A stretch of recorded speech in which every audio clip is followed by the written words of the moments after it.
அவர் நல்ல படம் நல்லா இருக்குன்னு ஒரு படத்தை சொல்லுங்க, படம் ஓடிடுமான்னு சொல்லுங்க. அதுக்கெல்லாம் சொன்னா நான் நல்லா இருக்கேன்னு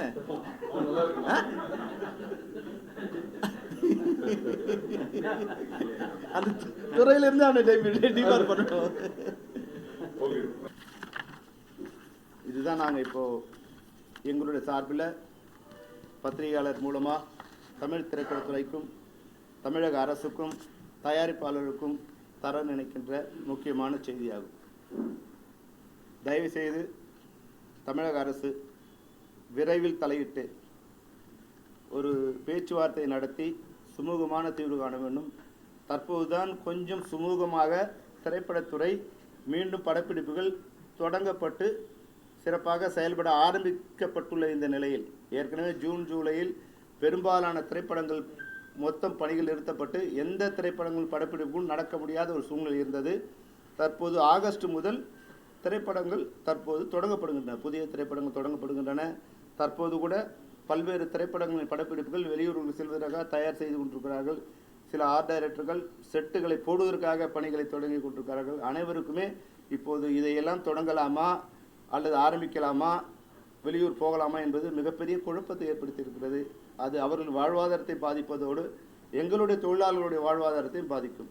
அது மட்டுமல்ல, திரைப்பட தயாரிப்பாளர் கூட தற்போது படப்பிடிப்புகள் ரத்து செய்யப்பட்டால் அதற்கான கால் ஷீட்டுகளை மறுபடியும் நடிகர்களிருந்து பெற்று மறுபடியும் ஆர்கனைஸ் செய்வது என்பது மிகவும் சிரமமான கஷ்டமான காரியம். எனவே தயவு செய்து இந்த படப்பிடிப்புகளை நிறுத்துவது என்ற முடிவை மறுபரிசீலனை செய்து அதற்குள் சம்பந்தப்பட்ட திரையரங்க உரிமையாளரோடு பேச்சுவார்த்தை நடத்தி தமிழக அரசின் மூலம் இந்த பேச்சுவார்த்தை நடத்தப்பட்டு உரிய தீர்வு ஆண்டாண்டும் வரும்போதெல்லாம் இந்த பிரச்சனை வராமல் நெடுங்காலத்துக்கு இது போன்ற பிரச்சனைகள் ஏற்படாத வண்ணம் தமிழக அரசு இதற்கான ஒரு நல்ல முடிவை எடுத்து தர வேண்டும் என்பதே எங்களுடைய கோரிக்கையாகும். இதை நிறைவேற்றி தருமாறு மாண்புமிகு முதல்வர் திரு ஜோசப் விஜய் அவர்களை சம்மேளனத்தின் சார்பில் மன்றாடி கேட்டுக்கொள்கிறோம்.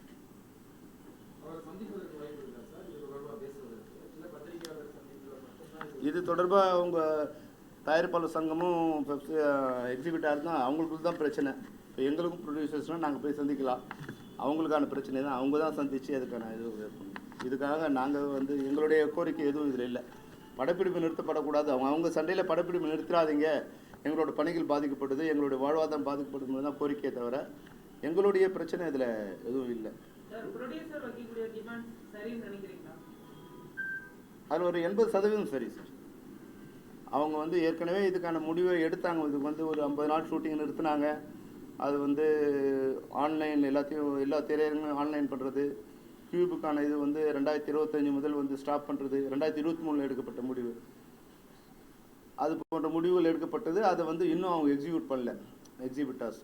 இவங்களும் பட்ஜெட்டை எல்லாம் சரி பண்ணுறோம். அப்போ அவங்க சொன்னது என்னென்னா ஓடிடிலாம் மார்க்கெட்டை ஸ்மாஷ் பண்ண பிறகு பட்ஜெட்டெல்லாம் சரி பண்ணி நீங்கள் ஒரு சரியான பட்ஜெட்டோடு போகணும், எல்லோருடைய சம்பளம் ஏறிட்டது காரணத்தை சொல்லி நீங்கள் படங்களோட விலையை மிக அதிகமாக்கிட்டீங்க, எங்களால் வாங்க முடியல, அப்போ அதையெல்லாம் ஒழுங்கு பண்ணி தரணும்னு அவங்க கேட்டிருந்தாங்க. அதையும் ப்ரொடியூசர்ஸ் இவங்க பண்ணல. இவங்களோட மெயின் கோரிக்கைகள் அவங்க ஒத்துக்கிட்ட கோரிக்கைகள் இது வரைக்கும் டிக்கெட்டை ஆன்லைனில் பண்ணுறது, அதுக்கு ஒரே ப்ரொடியூசர் கவுன்சில் மூலமாகவோ இல்லை தமிழ்நாடு அரசின் மூலமாக பண்ணும்போது ஒரு டிக்கெட்டுக்கும் 20 ரூபாயோ 15 ரூபாயோ கொடுக்க வேண்டிய சூழ்நிலை வருது. ஏற்கனவே டிக்கெட் விலை 120 ரூபா, அதுக்கப்புறம் ஒரு டிக்கெட்டுக்கும் 15 ரூபா, இது மாதிரி வரும்போது அது விலை அதிகமாக இருக்குது. அதனால் ஆன்லைன் பண்ணணும். அப்படி ஆன்லைன் பண்ணும்போது எல்லா திரையரங்கும் அந்த இன்னும் ஆன்லைனில் பண்ண முடியாத சில திரையரங்கம் கம்ப்யூட்டர் சிஸ்டம் இல்லாமல் இருக்குது. அது ஒரு 6 மாதத்துக்குள்ளே பண்ணுறேன்னு சொன்னாங்க. அதிகபட்சமாக 1 வருஷத்துக்குள்ளே பண்ணிடுறேன்னு சொன்னாங்க. அது 2023. அப்புறம் கியூப்லாம் முன்னாடி பிரிண்ட் சார்ஜ் இல்லை அப்படிங்கும்போது 2025 வரைக்கும் அதை சீல் பண்ணிவிட்டு 2025க்கு பிறகு கியூப் சார்ஜஸ்லாம் இல்லாமல் பண்ணலான்னு சொன்னாங்க. அது எதுவுமே எக்ஸிபிட்டாரும் பண்ணலை. இதை அவங்க தொடர்ந்து நடந்துகிட்டே இருக்குது. இப்போ இது அவங்களா பேசி இது பிரச்சனையை முடிக்க முடியாதுன்னு நான் நினைக்கிறேன். ஏற்கனவே அரசு தான் பேசி இந்த முடிவு கொண்டு வந்தது. அதனால் தமிழ்நாடு அரசு மூலமாக பேசப்பட்டால் மட்டும்தான் இதுக்குரிய தீர்வு கிடைக்கும். ரொம்ப நல்லது இல்லையா? இது இப்போ ஒரு எனக்கு தெரிஞ்சு ஒரு நாளைக்கு குறைஞ்சபட்சம் சராசரியாக 7லேருந்து 10 லட்சம் டிக்கெட்டுகள் விற்கப்படுகின்றன தமிழ்நாடு முழுக்க. ஒரு 1000 தேட்டர் கணக்கில் வச்சுக்கிட்டா அதில் 2 ஷோ 3 ஷோன்னு கணக்கில் வச்சுட்டா 7லேருந்து 10 லட்சம் டிக்கெட் விற்கப்படுது. அப்போ நீங்கள் அதுக்கு ஒரு 15 ரூபான்னு கணக்கு போட்டிங்கன்னா ஒரு நாளைக்கு 1 கோடி ரூபாய் எக்ஸ்ட்ரா பணம் கலெக்ட் பண்ணுறாங்க. இதை இது ஒரு பெரிய அமௌண்ட்டு. ஆனால் அரசு வந்து ஒரு தனியாக ஒரு ஆப் இது பண்ணி அது மூலம் பண்ணிட்டா இப்போ வந்து ட்ரெயின் டிக்கெட் பண்ணுறோம், ஒரு டிக்கெட்டு 3% இல்லை, மொத்தமாக அந்த சர்வீஸ் சார்ஜில் 2%, 1% அப்படி இருக்குது. அது மாதிரி ஒரு ஒரு டிக்கெட்டிங் புக் பண்ணும்போது இவ்வளோ சார்ஜ் கலெக்ட் பண்ணலாம். அதுக்கு உண்டான அதில் ஒரு வருமானம் பார்க்காம அதை வந்து அந்த எக்ஸ்பென்சஸை பேர் பண்ணுற காஸ்ட்டை வந்து நம்மளுடைய பார்வையாளர்கிட்ட வாங்கினா பரவாயில்ல, அதில் ஒரு லாபம் பண்ணுற மாதிரி இருக்கும்போது அது வந்து வர்ற ஆடியன்ஸை வந்து ஒரு வகையில் வந்து குறைக்கிற மாதிரியான ஒரு செயலாக கூட இருக்குன்னு நாங்கள் நினைக்கிறோம். சார், இந்த வேலை நிறுத்தம் நடந்தால் எத்தனை கோடி அளவுக்கு இழப்பு ஏற்பட வாய்ப்பு இருக்கு? எத்தனாயிரம் தொழிலாளர்கள் நேரடியாகவும் மறைமுகமாகவும் பாதிப்பு? சார், இன்னைக்கு வந்து குறைஞ்சபட்சம் சராசரியாக வந்து 8000 to 10,000 பேர் ஒர்க் பண்ணுறாங்க ஒரு நாளைக்கு.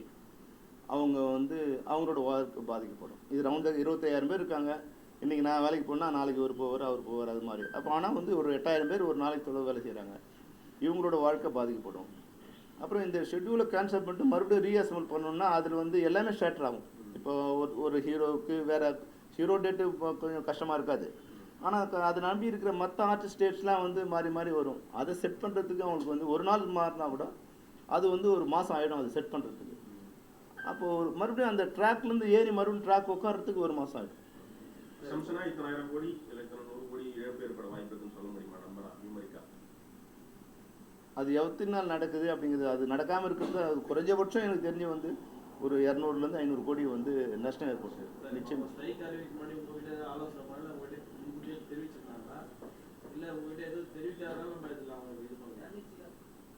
எங்ககிட்ட பேசினாங்க இது போல் வந்து ஏற்கனவே இது வந்து 3 மாதமாக நடந்துக்கிட்டு இருக்கு. 8 வாரம் அவங்க வந்து 8 வாரத்தில் ரிலீஸ் பண்ணணும் அப்படின்னு அவங்க கேட்குறாங்க. ஏற்கனவே 4 வாரத்தில் ரிலீஸ் பண்ணாவே வாங்க மாட்டேங்கிறாங்க. அதனால் 8 வாரம் பண்ணல. அப்புறம் சவுத் இந்தியா முழுக்க பணம் இருக்கிற சிஸ்டத்தை ஃபாலோ பண்ணலாம், அப்போ அது மாதிரி வந்தால் என்ன பண்ணலாம் அப்படிலாம் பேசணும். ஆனால் திடீர்னு வந்து அவங்க வந்து செப்டம்பர் 1ஆம் தேதி முதல் லெட்டர் கொடுத்தா தான் படம் ரிலீஸ் பண்ணணும்னு அவங்க சொல்கிறதும், அப்படி லெட்ரு கேட்டால் தான் படம் ரிலீஸ் பண்ணுவான்னு நாங்கள் வந்து கால் ஃபார் பண்ண போகிறோம் அப்படிங்கிறதும் ஸ்பாட்டில் ஏற்பட்ட ஒரே நாளில் நடந்த நிகழ்ச்சி. அதனால் அந்த நிகழ்ச்சி நடக்கும்போது அவங்க தெரிவித்தாங்க தவிர அப்போ நம்ம யாரும் இல்லை, நானும் ஊரில் இல்லை. அதனால் வந்து அந்த நிகழ்ச்சி எனக்கு தெரிவித்தாங்க. தயாரிப்பாளர் சங்கம் கொடுத்த அறிக்கையில் திரைப்பட விநியோகஸ்தர் சங்கமும் திரையரங்கு உரிமையாளர் சங்கம் 2 பேருமே எங்களை கலந்து ஆலோசிக்காம இந்த முடிவு எடுத்துட்டாங்கன்னு சொல்றாங்க. ஆனா திருப்பூர் சுப்பிரமணிய சார் கிட்ட பேசினா அவர் என்ன சொல்றாரு, இதுக்கு முன்னாடி நாங்க வந்து 3 கூட்டம் நடத்தணும், அதுல தயாரிப்பாளர் சங்கத்துல இருந்து எல்லா நிர்வாகியும் கலந்துக்கிட்டாங்க, தமிழ்குமரன் சார் வந்து எல்லாமே கலந்துக்கிட்டாங்க. ஆனா அந்த 3 கூட்டத்திலயும் அவங்க எந்த முடிவுமே சொல்லாதனாலதான் நாங்க இதை அறிவிச்சோம்னு சொல்றாரு. இது சம்பந்தமா தான் உங்களுக்கு தெரியுமா? அதுதான் நான் தான் சொன்னேன், ஏற்கனவே பல கூட்டங்கள் நடந்தது. இவங்க 8 வாரம்ங்கிறது ப்ரொடியூசரோட கோரிக்கை. 8 வாரம் வைக்கணும். அப்படி வந்து 4 வாரம் இருக்குது, 4 வாரம் வைக்கணும் இருக்குது. அது 8 வாரமாக மாற்றணுங்கிறது எக்ஸிபிட்டார் கோரிக்கை. அவங்க 2ஆக பிரித்து பெரிய படத்துக்கு ஒன்றும் சின்ன படத்துக்கு ஒன்றும் வச்சுக்கலாம் அப்படிங்கிறதும், அதுபோல் வந்து ஒரு நிலை வந்தால் அந்த கியூப் ஏற்கனவே நீங்கள் ஒத்துக்கிட்ட அந்த கியூப் நிபந்தனையெல்லாம் நிறைவேற்றணும். கியூப் சார்ஜஸ்லாம் இல்லை, நீங்கள் ஏற்கனவே ஒத்துக்கிட்டீங்களே அதெல்லாம் நிறைவேற்றணும் அப்படின்னு அவங்க ஒரு டிமாண்ட் வச்சாங்க. அதெல்லாம் அந்த டிமாண்ட்லாம் நாங்கள் பண்ண முடியாது, நாங்கள் சொல்கிறத நீங்கள் ஏற்றுக்கணும்னு வந்து அவங்க சைடில் சொன்னாங்க. அதனால் வந்து அதை 2 பேருமே அது ஒத்து போக முடியாத சூழ்நிலை வந்து ஏற்கனவே இது வந்து ஒரு 6 மாதமாக இதுக்கு உண்டான பேச்சுவார்த்தை நடந்துகிட்டே இருக்கு.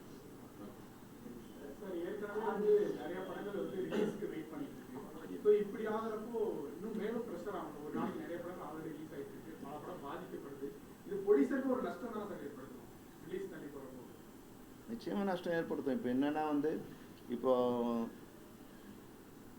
செப்டம்பர் மாதம் படம் ரிலீஸ் பண்ணலைன்னா ஒரு 20 தயாரிப்பாளர் பாதிக்கப்படுவாங்க. ஆனால் செப்டம்பர் மாதம் லெட்டர் கொடுத்தா தான் படம் ரிலீஸ் பண்ணலைன்னா அப்படின்னு ஒரு சிஸ்டம் வந்தால் 200 தயாரிப்பாளர் பாதிக்கப்படுவாங்க. அதனால் இப்போ பாதிப்பு எல்லாருக்கும் இல்லாமல் வந்து ஒரு இந்த செப்டம்பர் ரிலீஸ் பண்ணுறவங்க மட்டும் ஒரு பாதிப்பு இருந்தால் பரவாயில்ல, இண்டஸ்ட்ரியை காப்பாற்றப்பட்டால் பரவாயில்ல, நான் ஒரு முடிவு எடுக்கலாம்.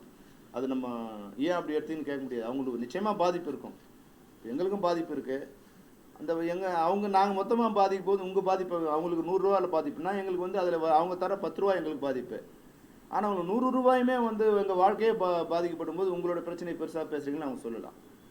அதனால் வந்து நிச்சயமாக இது அனௌன்ஸ் பண்ணால் அந்த செப்டம்பர் மாதத்தில் ரிலீஸ் பண்ணலான்னு வச்சுட்டு இருக்காங்க இல்லையா, அந்த ப்ரொடியூசர் டெஃபினட்டாக வந்து பாதிக்கப்படும்.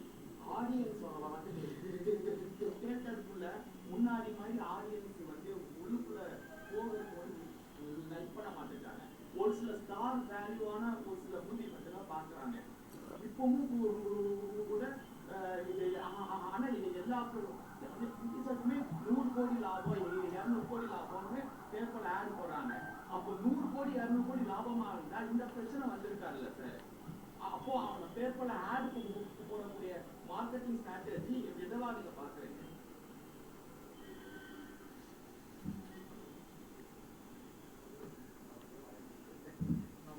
இது வந்து எப்படி சொல்றதுன்னா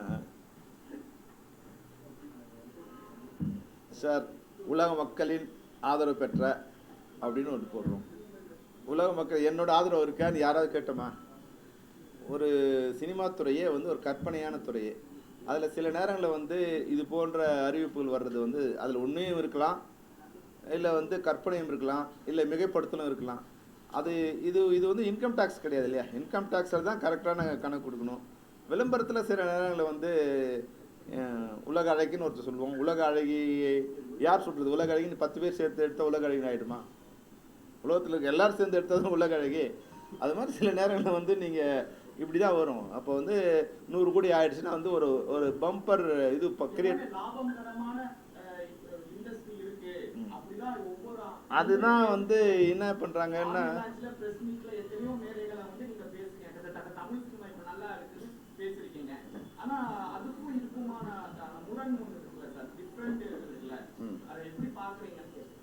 நான் தமிழ் சினிமா நல்லா இருக்குன்னு சமீபமாக ஒரு 1 இயர் நான் பேசலை.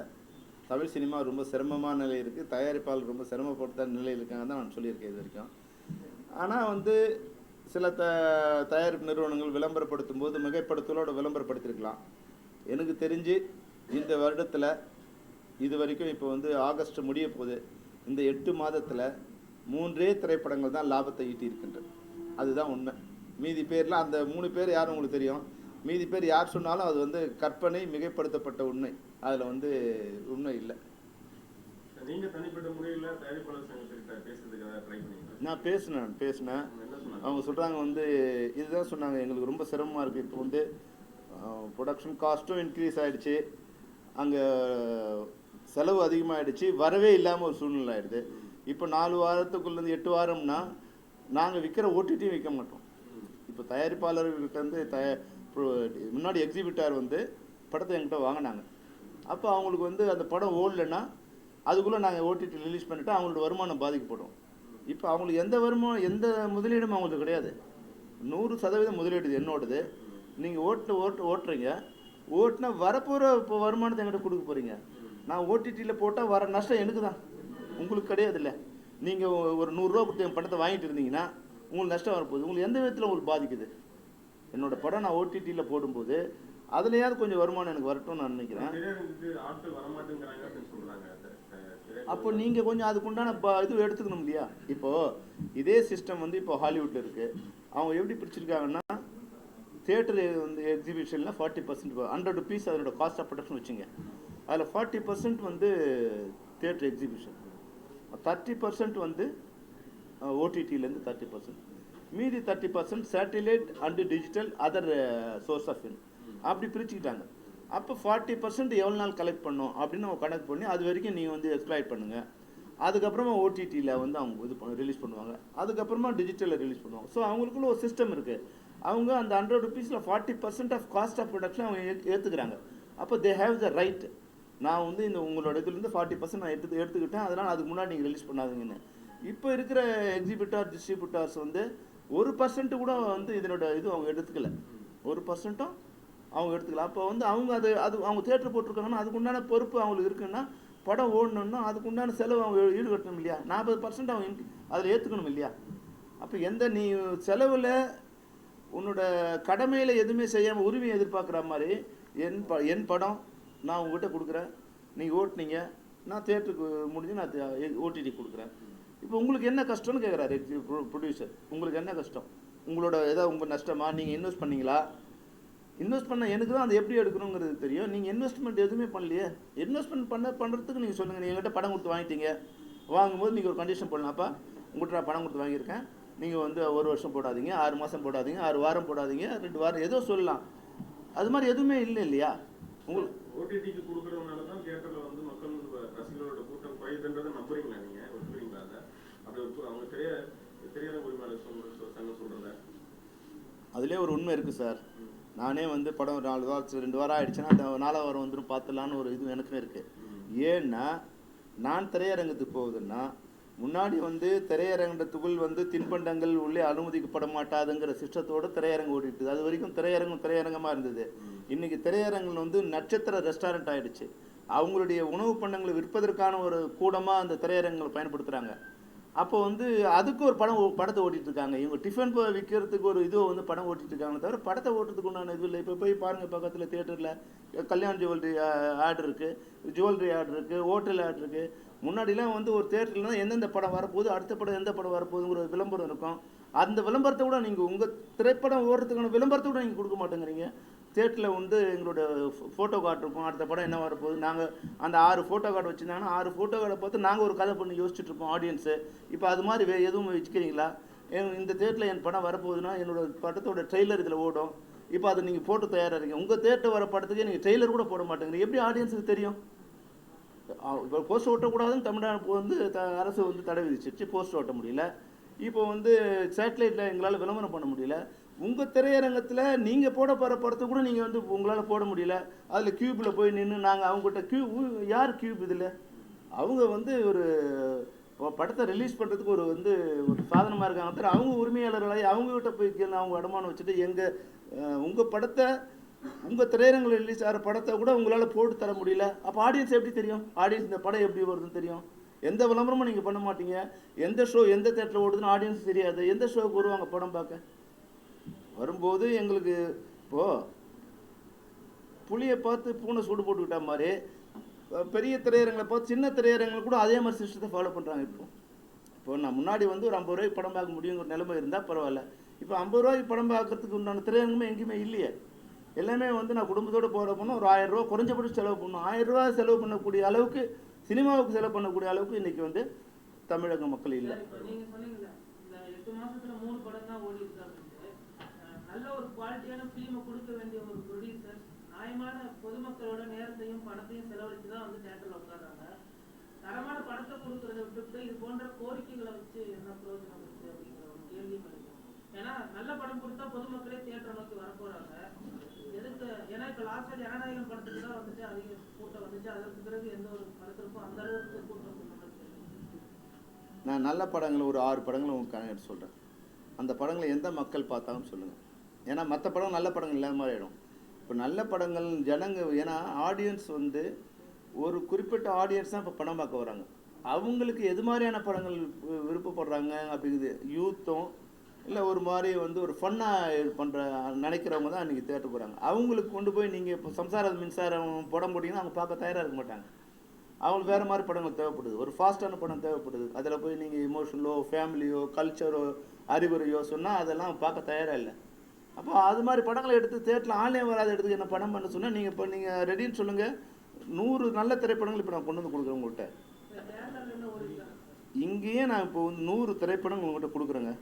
நீங்கள் பாருங்கள். நல்ல எங்ககிட்ட இப்போ வந்து ஒரு 400 திரைப்படங்கள் ரெடியாக இருக்குது. அதில் எனக்கு தெரிஞ்ச ஒரு 100 திரைப்படங்கள் மிக சிறந்த திரைப்படங்கள் இருக்குது. ஆனால் அதுக்கு திரையரங்களும் இல்லை, திரையரங்கில் போட்ட ஆடியன்ஸும் இல்லை. புரியுதுங்களா? அப்போது நல்ல திரைப்படங்கள் வந்து நீங்கள் வரவேற்பு கொடுத்தா தானே வந்து எந்த மாதிரி படங்கள் ஓடுதுன்னு பார்ப்பாங்க. அது மாதிரி படங்கள் எடுப்பாங்க.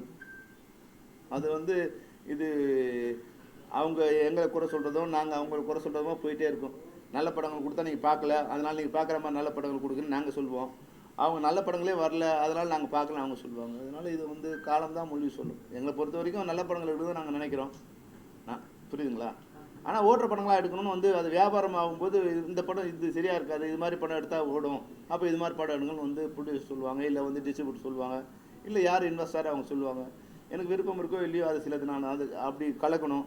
அந்த படம் முடிவில் வரும்போது அதுவும் இல்லாமல் இதுவும் இல்லாமல் வரும். அது மாதிரி குழப்பங்கள் சில படங்கள் இருக்குது.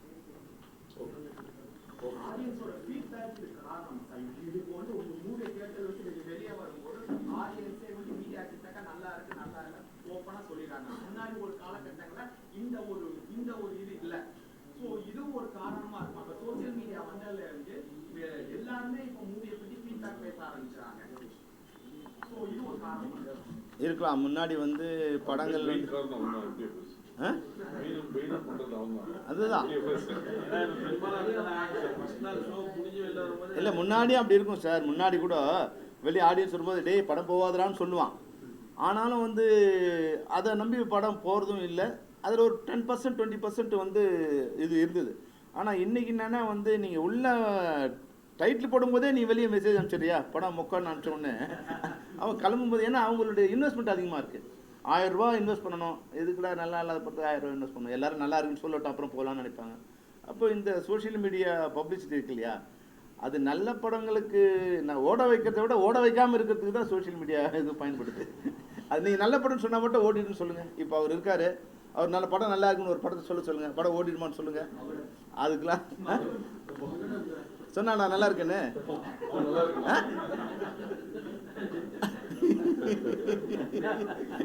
அந்த துறையிலேருந்து அவனை டிபார் பண்ணணும்.